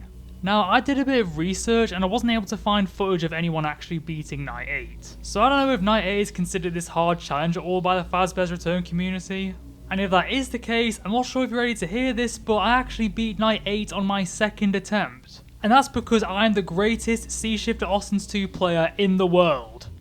No, not really, it's because there's actually a bug that happens that disables everyone's AI. During the second half of Night 7 and Night 8, everyone's AI just got deactivated. And for some reason, whenever this bug occurs, you can't pull down your monitor. I don't know if there's any way to activate this bug or if it just happens sporadically. Nonetheless, it's a total buzzkill because I really enjoyed Night 5 and 6 and was hoping for Night 7 and 8 to be a fun challenge. Unlike the previous 2 games, Sea Shifter Austin's 2 is definitely way more focused on gameplay than it is story. The game was originally going to be heavily story based and was also going to be really dark. However though, Scrubby removed the story from the game in fear of it being controversial. It's unknown what the original story was going to be about, but Scrubby described it as being very, very disturbing. However though, there is a bit of lore and we'll talk about that now. This game introduces a new character called the Hat Man. No, not that Hat Man. Yes, that one. When Zack died, he came back as an evil spirit, that being the Hat Man. This is revealed through 3 secret death minigames. I'm not going to go into them individually since they're pretty much the same thing. They all show Zack or the Hat Man tampering with the animatronics, ending with it saying they both have evil intents. You might have noticed from the background gameplay footage that the Hat Man actually appears in the main nights. He's just a hallucination that walks around the cameras and doesn't do anything. At the start of each night you get these creepy dark images of an animatronic that has text that describes what Zack did, with those words being greed, luring, reprogrammed and controlled. After beating Night 5 you get a cutscene that shows Joe with a Hat Man behind him saying he is the unholy one. When you beat Night 6 the credits roll. In the background of the credits it shows images of each of the Fazbear's Return games. This is also the 4th time in a row a Bastille song is played at the end, so I think Scrubby definitely likes Bastille. For some reason the credits play a second time when you beat Night 7. Now when you beat Night 8 you actually get this really sick cutscene, it's called the title screen. And that's it, that's the end of the game. So the Sea Shifter Austin's 2 definitely has a lot of problems, but when you put that aside, it's still a good game and I would definitely recommend checking it out if you haven't already. While the game was quite popular when it first came out, I still think it deserved more attention than what it got. I would say it's probably amongst the top 10 best FNAF fan games at the time of its release. Now, I know that's not really much of a statement considering how most of the best 2016 FNAF fan games aren't really considered great by today's standards, but it just goes to show that the best FNAF fan games aren't always the most popular. I mean, you never know, there might be a FNAF fan game out there that's better than the Joy of Creation story mode that no one knows about. Okay, there's one more thing I haven't talked about. There was actually going to be a second game mode for the Sea Shifter Austin's 2. It was going to feature Nightmare Joe as well as 2 new animatronics, Toy Joe and Toy Collie. Toy Joe would actually end up making a cameo in The Office, and Toy Collie was actually a redesign of Callie from The Last Night at Freddy's. Oh yeah, speaking of cameos, Sparky the dog once again makes a cameo in Sea Shift 2. An unfinished build of the game mode was released to the public. All you can do though is look around the office and view the cameras. This unfinished build was called Cut Mode, but I don't think that's actually what they were going to call the game mode. I think they just called it that because, well, this is the mode that was cut. The Sea Shifter Austin's 2 was the most successful game in the series at that point, and Scrubby wanted to follow that success up with the Sea Shifter Austin's 3. The game began development in October of 2016. The game was going to be made by Scrubby and Steven Mater. It was going to be called the Sea Shifter Austin's 3 Gemini. The game was intended on being this big, epic FNAF fan game that was going to blow everyone away. Unfortunately though, this game would end up getting cancelled. Scrubby described the game's development as being a confusing fucking mess. It was very tedious to make and Scrubby did not have fun making it. However though, all that was programmed was released. In the unfinished build you can go into 3 rooms. There's this mechanism where you can turn the lights on and off and revert the sectors. You can also go under the water. It was going to feature hard mode and shadow variations of the animatronics. The Hat Man was also going to make a return. There was also going to be a titular animatronic named Gemini who was never modelled. You can't beat the game as it will just stay at hour 1 the whole time. Eventually you'll get jump scared by Austin. Following the cancellation of the Sea Shifter Austin's Free, Scrubby then had a big idea to remaster the entire Fazbear's Return series. This would be called the Fazbear's Return Remastered Collection. The game was released on the 31st of March 2017. The game received many updates all the way up until the very first day of 2018. All the games in the Fazbear's Return series were updated. However, it was Fazbear's Return 1 to 4 that were changed the most. Fazbear's Return 1 to 4 had updated graphics, bugs fixed, and the story was altered. Fazbear's Return 5 and both the Sea Shift games just got normal updates. I mentioned before that Fazbear's Return 1 to 4 are not canon to Fazbear's Return 5 and both the Sea Shift games. Well, the remastered editions are canon. Before I start talking about these games individually, I think it's important to note that these games, for the most part, haven't changed much when it comes to gameplay. These games are more so updates as opposed to standalone games. The reason why Scrubby made the remastered collection rather than just updating Fazbear's Return 1 to 4 is because he wants to preserve those games for the sake of nostalgia. Because of this, I'm only going to be talking about the differences between the originals and remastered. Let's first talk about Fazbear's Return 1 Remastered. The game starts off with a news article and the actual canon stuff is pretty much the same as the original.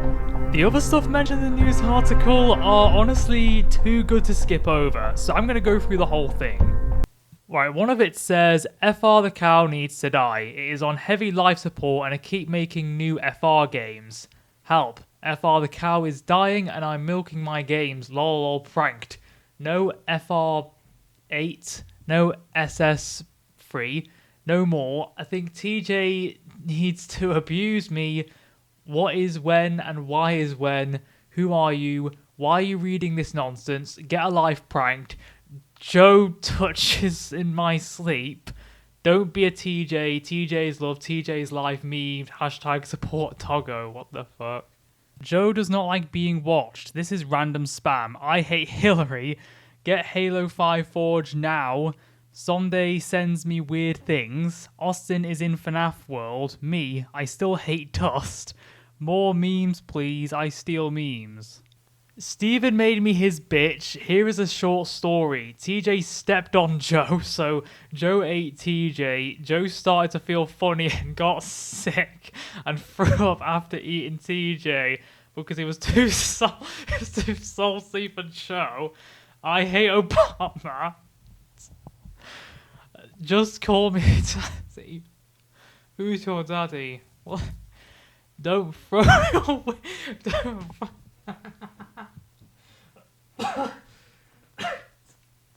Okay, where was I? Don't throw your wieners in class. Don't pay on your friend. No touching TJ. Oh God. Oh, he'll... I'm not gonna say that. I'm not reading that. Keep your kids away from TJ. What? TJ likes to abuse Cletus the cat. Cletus is a living god. Nightmare Sphere shall never die. Gaben...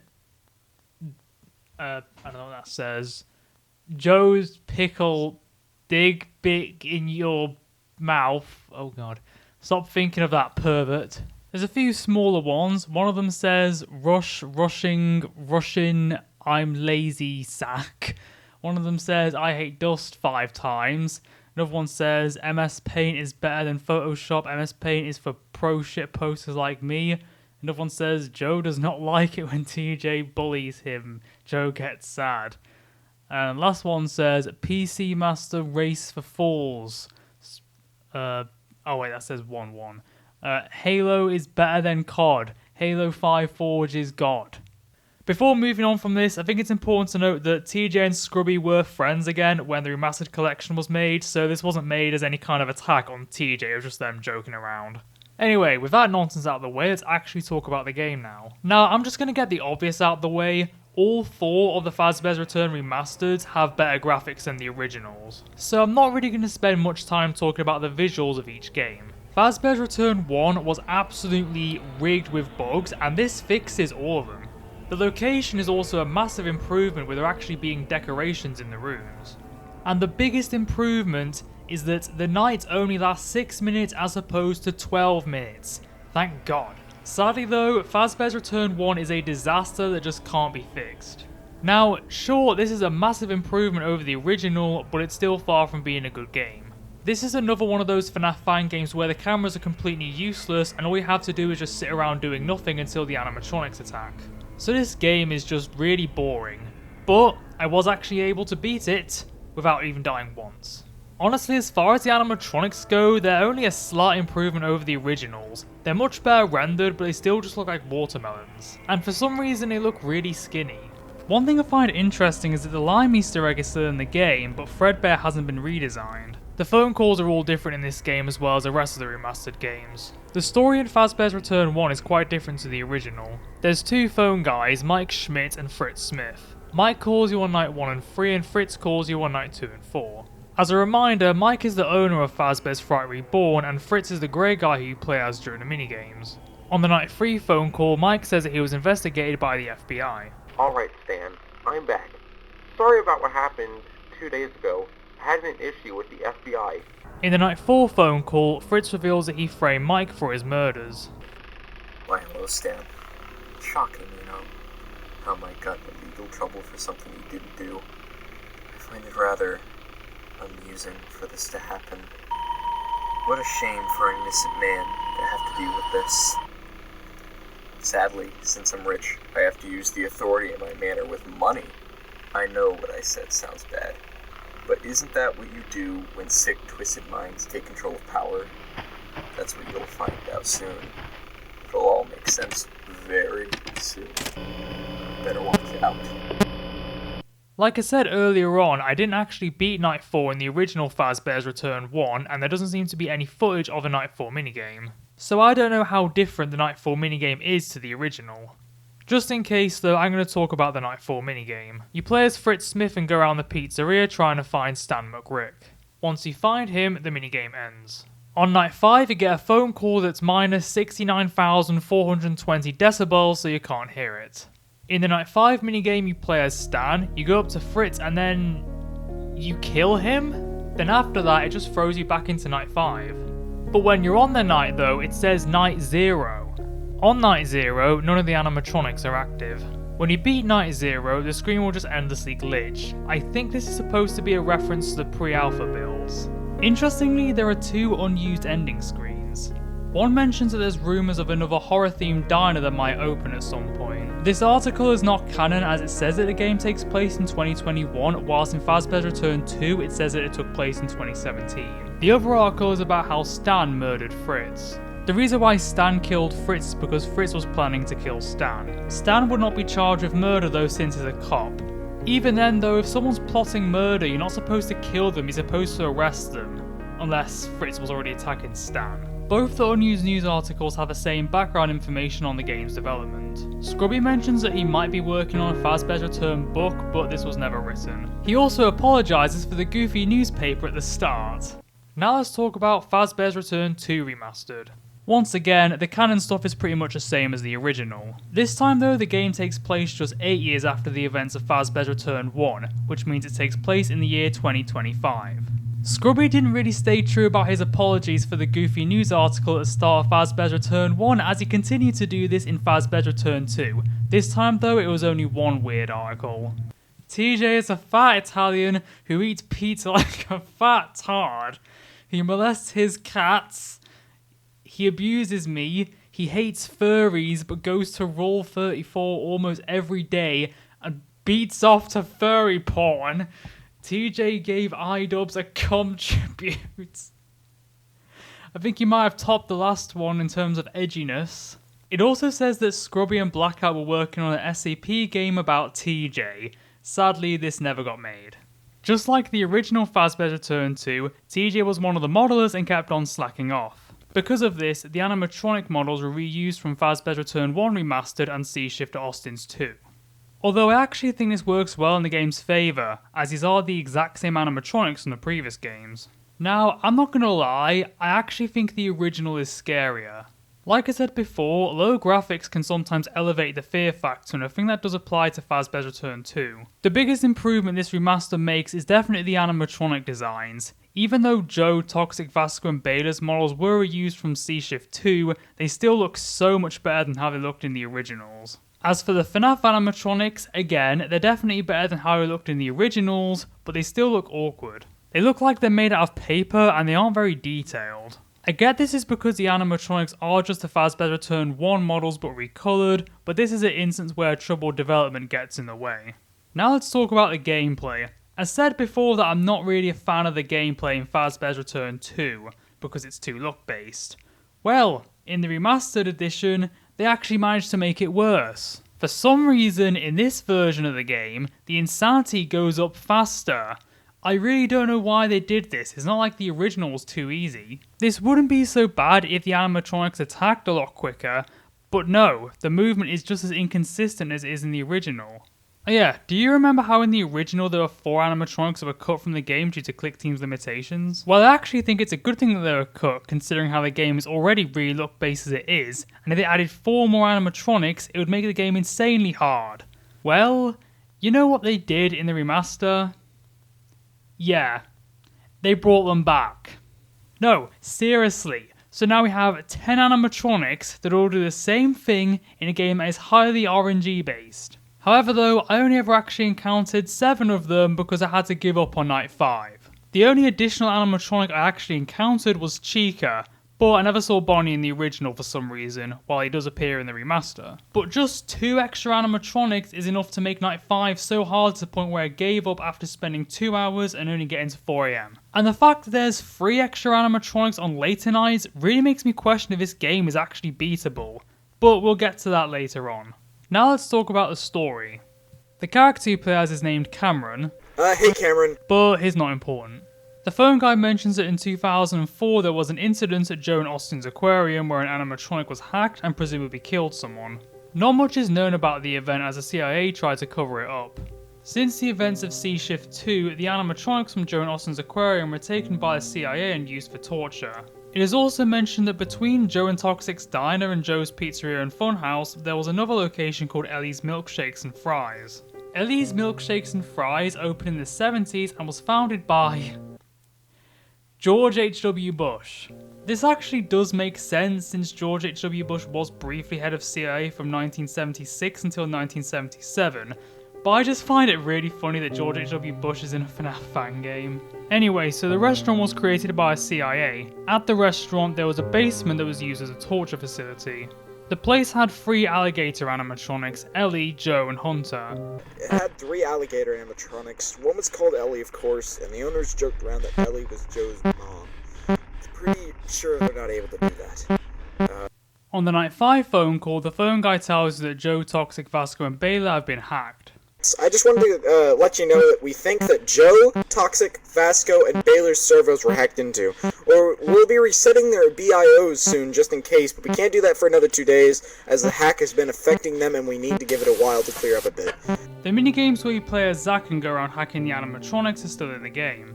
Now, I'm sure you're probably confused as to why Zack is still alive when in this timeline he's supposed to be dead. Well, in the updated version of Sea Shift 1, Zack doesn't actually die. We'll talk more about that later. Even with the date change, Zack is still really old.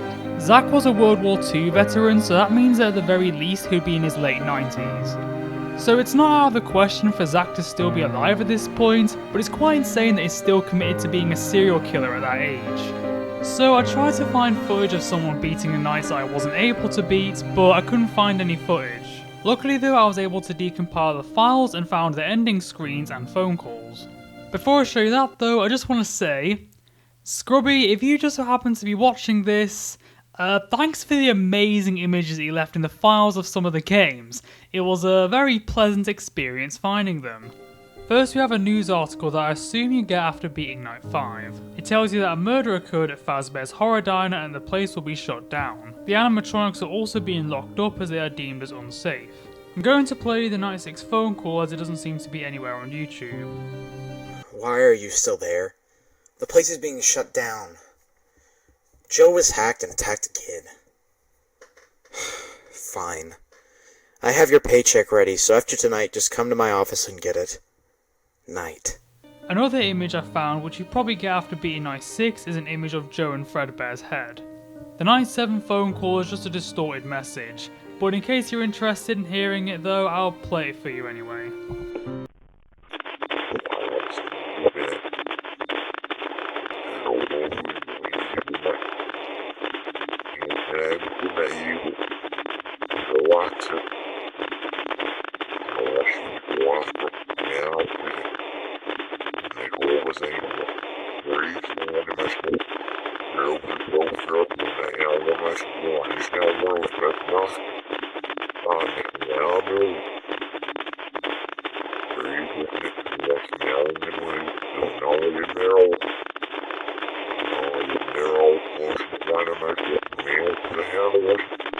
There's also an image of Joe lying on the floor that you probably get when you beat Night 7 and 8. I also found text that says Night Endless. I don't know if there actually is an Endless Night in the game, but it's in the files. Alright, now on to Fazbear's Return 3 Remastered. Unlike the other remastered versions, Fazbear's Return 3 takes place in the same year as the original, 1974.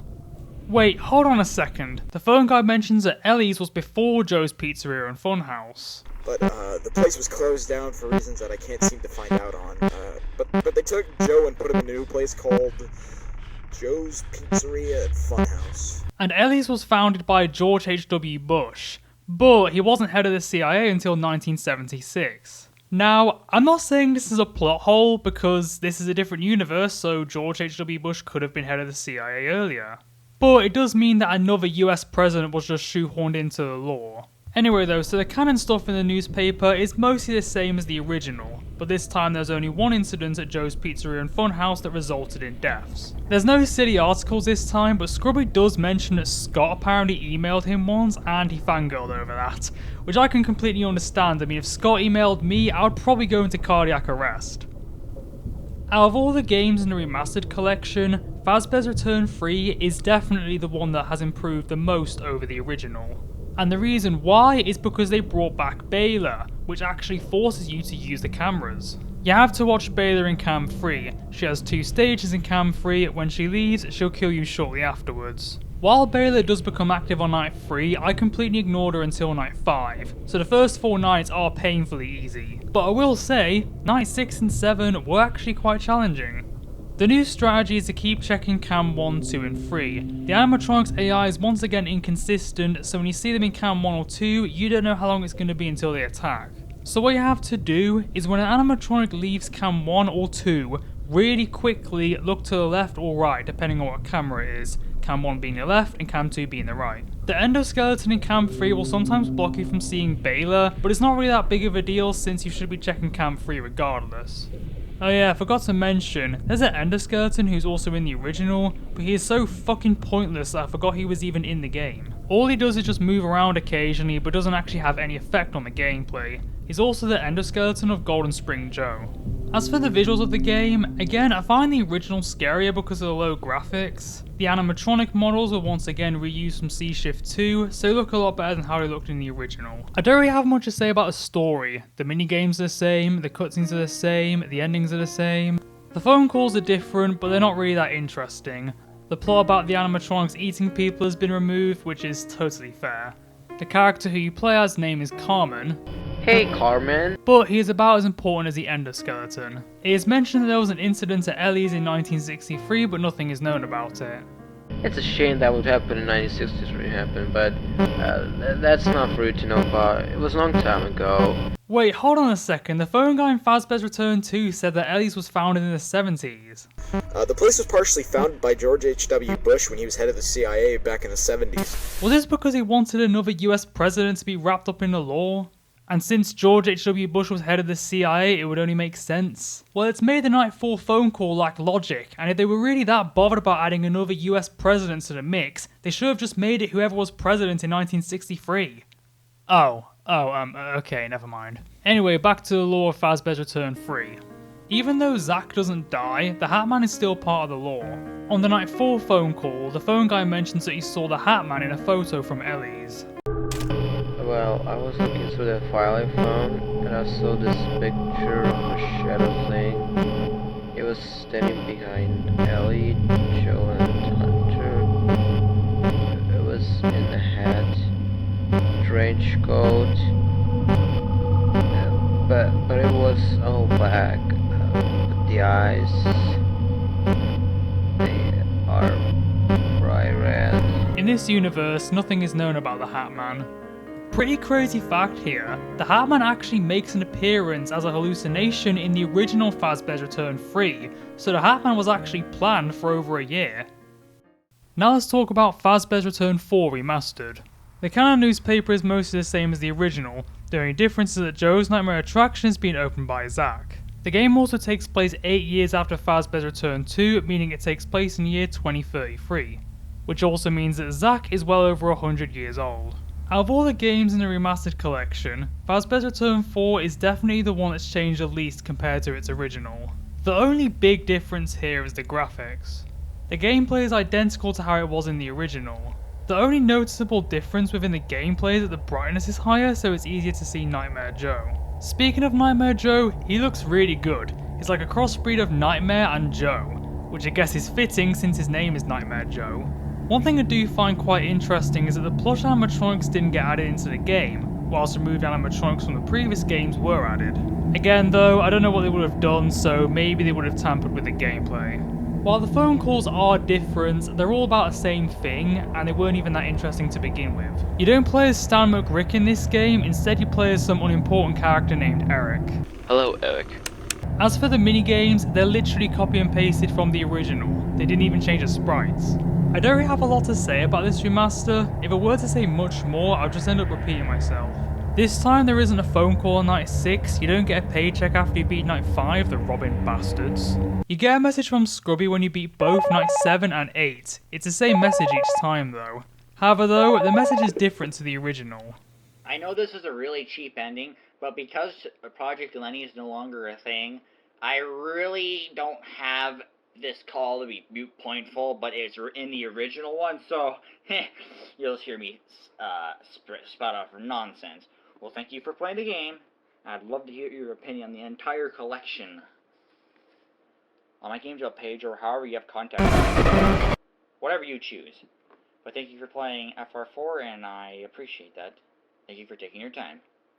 So that's it for the remasters. Now we're going to be taking a look at the updated versions of Fazbear's Return 5 and Sea Shift 1 and 2.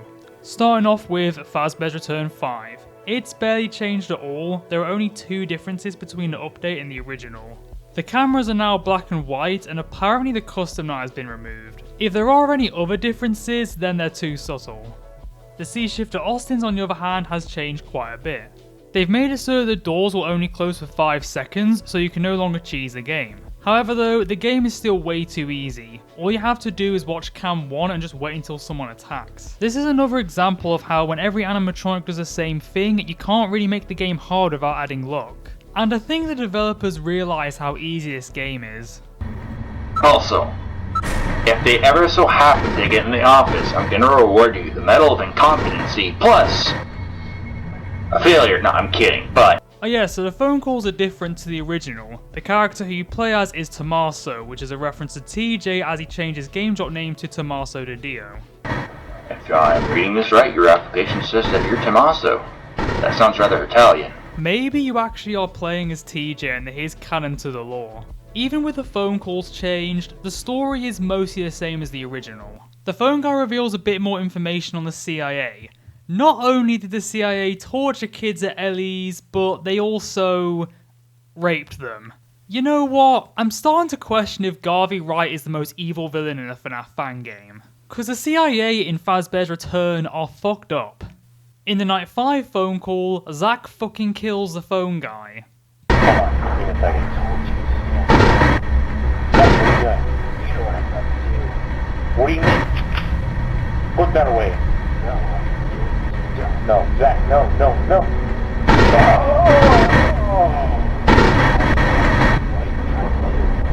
And then he spends the next 40 seconds making these dramatic death sounds, which just makes the phone call more comedic than scary.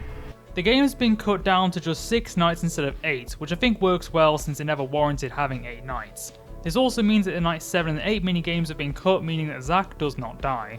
The extras have also been cut too. As for Sea Shifter Austin's 2, I'm afraid I wasn't able to play the game.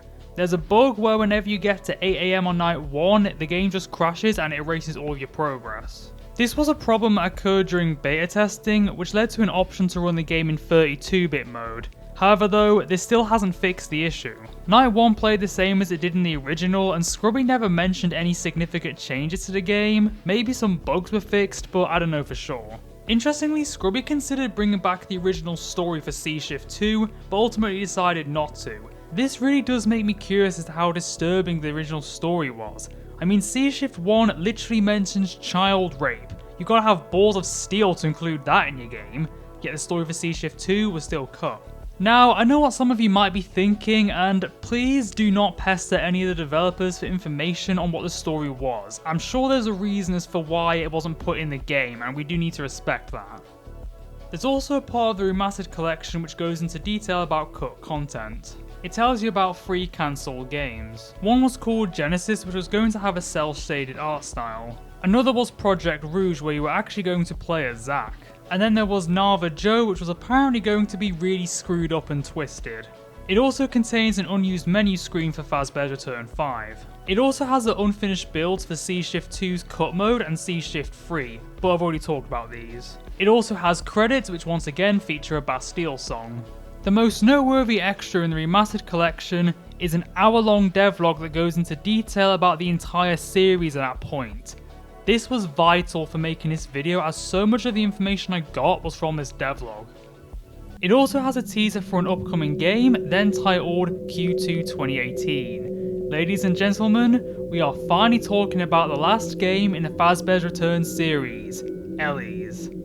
As the name would suggest, the game is about Ellie's milkshakes and fries, however it is not canon to the Fazbear's Return series. During the development of Ellie's, Scrubby would change his game drop name to Scribby. Throughout 2018, many teasers were posted onto GameJolt. The game was originally scheduled for a 2018 release, but we pushed back to the 7th of March 2019. However, though, Scribby experienced issues with ClickTeam as well as IRL problems, so the game would once again end up getting pushed back, this time to the 7th of April 2019. However though, the game would continue to be delayed, with it now having issues with the frame rate.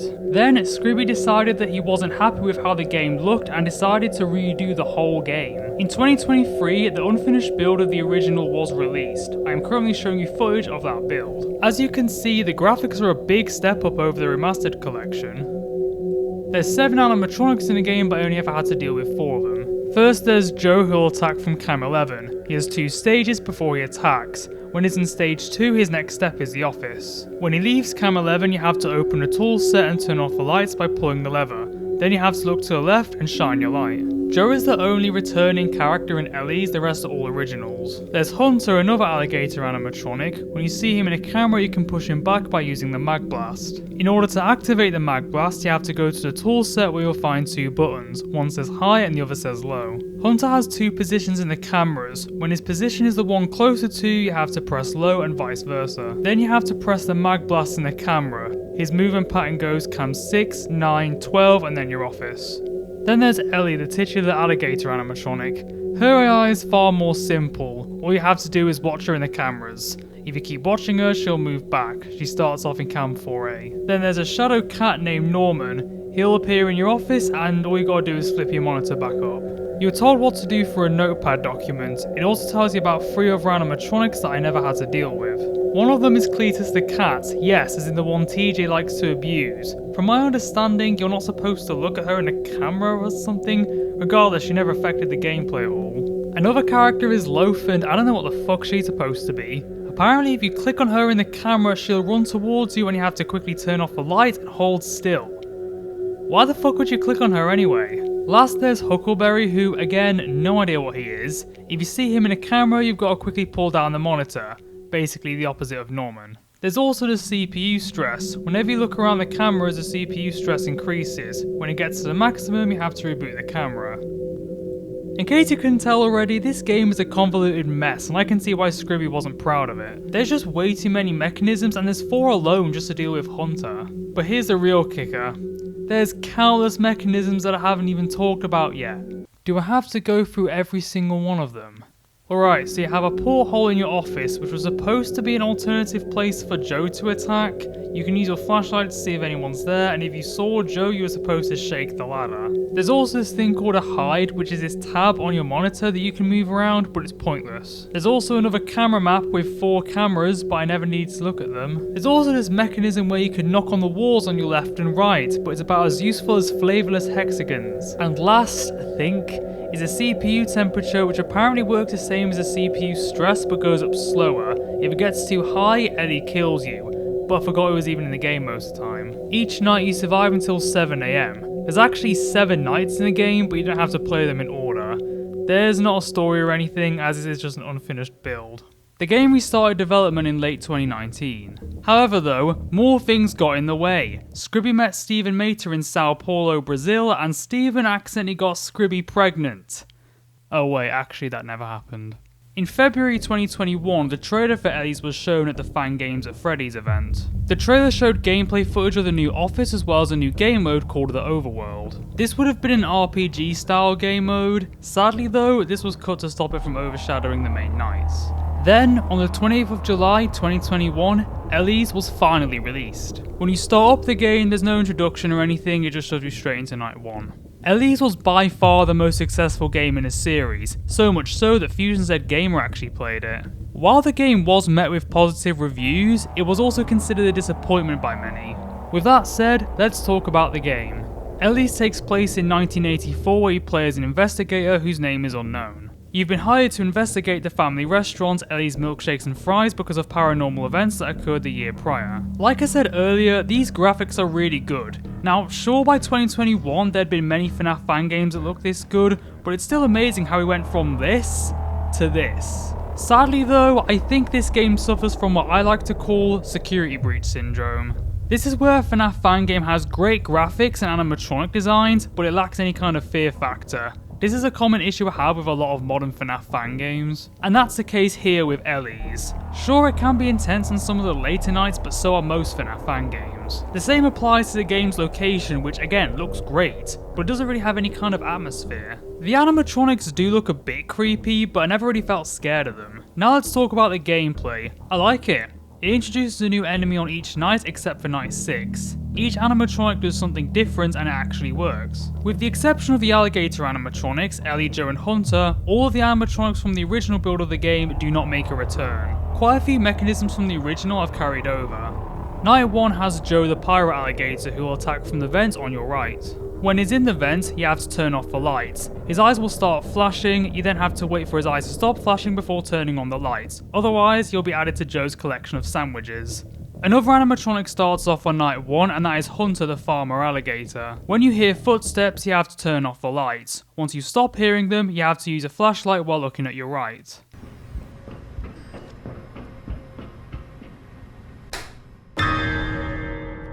On night 2, a new character is introduced, and that is Emma. Emma is the spirit of a child that was murdered by Zack in 1983. Yes, Zack is still part of the lore. Emma will occasionally appear in your left or right hallway or the camera. When Emma attacks, your vision gets blurry. Once you see Emma, you have to stare at her for a few seconds. Austin and Hallie from the C-Shift games make a return. Hallie is a sheriff cheater who becomes active on night 3. When she appears in the left or right hall, you have to look away from her. Austin the Sailor T-Rex becomes active on night 4. He'll appear in the cupboard on your right. Before he attacks, the cupboard will open slightly. When it fully opens, you have to turn off the light and repeatedly look side to side. Then there's Ellie, the titular nurse alligator. She becomes active on night 5. You have to watch her in the cameras whilst using the zoom function. On the top of your monitor are tabs. One of them is the zoom, which just zooms in on the camera. She can move back in the cameras if you keep on watching her. The CPU stress is back and it works the same as how it worked in the original. Whenever you die, you get a different game over screen depending on who killed you, and if you die too many times to the same enemy, it'll give you a tip. The Hat Man makes a return and becomes active on night 7. He is once again the spirit of Zack. After Zack killed Emma, he then killed himself to avoid being caught by the police. The Hat Man will appear in a random camera. You then have to find what camera he is in. You then have to open the basic hide and move it over his eyes. When he appears, the screen will get darker. He can also appear in the office. If he does this, you have to flip your monitor back up. Night 7 is fairly difficult, but the strategy is fairly simple. Just keep track of Ellie, and whenever someone attacks, just deal with them. On the desk, there is a model of a character from each Fazbear's Return game. This includes Golden Spring Vasco from FR5, Joe from FR2, Toxic from FR3, Austin from C-Shift 1, Hallie from C-Shift 2, and Nightmare Joe from FR4. Now let's talk about a story. Well, there isn't one. The only story that's really in the game I've already gone over. The phone guy is only there to tell you what to do. There's no minigames or cutscenes after you beat the night except for one, which I'll get to later. Like I said before, the game was originally going to be heavily story based, but that aspect got cut. However though, they didn't replace the story, they just straight up removed it. When you beat Night 7, you get a cutscene. While the cutscene is canon, I think it is also a metaphor for the development of Ellie's. From this investigation, we will continue to research what happened and why it happened. It's hurting our business from the rep for being a haunted place. Families don't want to come here because of it, but maybe we can turn that into a plus? Ellie's haunted house, maybe? Nah, I'm just pulling your leg. But something has got to be done. Spirits roam around from the tragic incident of 1983, but we've got to press forward. Whether if we close down, try to stay afloat and fight back, or convert into a haunted attraction, we don't know. But we do thank you for being with us for so long.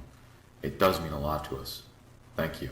I'll let you go now, but before I do, I apologize for how long it took to set this investigation up.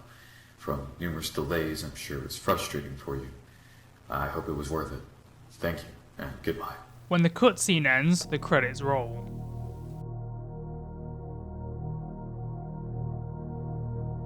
However though, there is a custom night.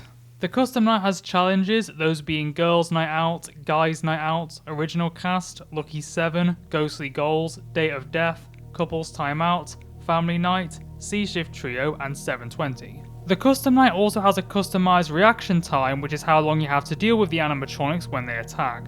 One thing that's pretty cool is when the animatronics AI is increased, they look up on their icons, and when the ghost AI is increased, their eyes light up. There's also 2 challenges and a cheat that you can enable alongside the custom night. The cheat is the radar, which tells you exactly where all the animatronics are at all times. One of the challenges is called Light Out, where your visibility is more limited. And the other challenge is called Invisible, where you can't actually see the animatronics when they attack. So, that's the end of Ellie's. While I do think it's a good game, I can see why it didn't make much of an impact. We were now in 2021, this is when you have to do more than just have decent gameplay. And the fact that the game lacked story didn't help. It's a fun game, but it's the one that you'll play and then forget about afterwards. And that's it.